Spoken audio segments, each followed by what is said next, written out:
راجا رانی ڈرامے کی اگلی قسط ناظرین کے لیے انتہائی دلچسپ ہونے والی ہے۔ جب یار کو آخرکار احساس ہو چکا ہے کہ وہ رانی کے بغیر زندگی کا تصور بھی نہیں کر سکتا، اس جذبے کے تحت وہ رانی کے گھر پہنچ جاتا ہے اور اس کے سامنے کھڑے ہو کر کہتا ہے، میں تمہارا شوہر ہوں اور تمہیں لینے آیا ہوں۔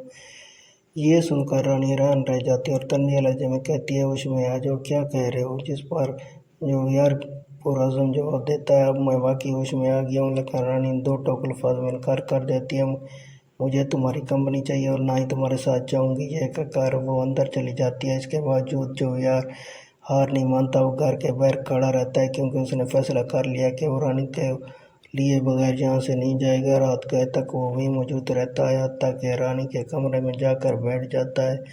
رانی سخت پریشان ہو کر کہتی ہے، تم یہاں سے چلے جاؤ، تم یہاں سو نہیں سکتے۔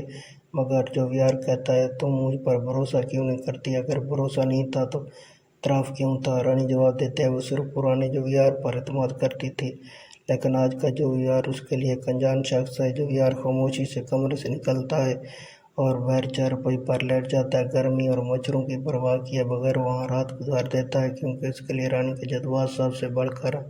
صبح جب وہ رانی کو سوتا دیکھتا ہے تو مسکرا اٹھتا ہے، اسے لگتا ہے جیسے رانی اب بھی صرف اس کی ہے۔ اس دوران رانی جاگ جاتی ہے جب یار کہتا ہے اسے دفتر جانا ہے اور سواری بک کرنی ہے۔ یہ سن کر رانی کو غصہ تو آتا ہے، مگر پھر بھی اس کے ساتھ دفتر تک جاتی ہے۔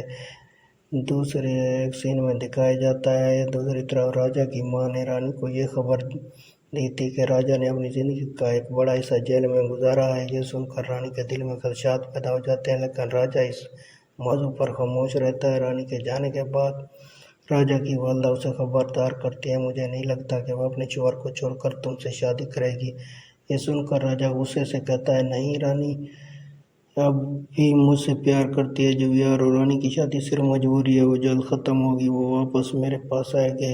دوسرے سین میں دوسری جانب یار نے سونیا سے اپنی کمپنی کے شیئر خریدنے کی بات کی ہے۔ سونیا بھی اس کا اعتماد بحال کرنے کے لیے تیار ہو جاتی ہے، لیکن جیسے ہی جنید کو خبر ملتی ہے کہ کوئی اس کی کمپنی کے شیئر خرید رہا ہے، اسے جھٹکا لگتا ہے جب پتہ چلتا ہے کہ وہ شخص کوئی اور نہیں بلکہ یار ہے۔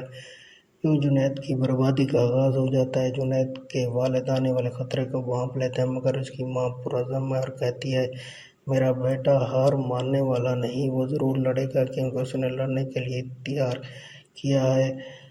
ویور، میرے اس ایپیسوڈ کے ریویو آپ کو اچھے لگے ہوں تو پلیز میرے چینل کو سبسکرائب کر دیجیے گا، لائک کر دیجیے گا اور دوستوں کے ساتھ شیئر کر دیجیے گا۔ Thanks for viewing.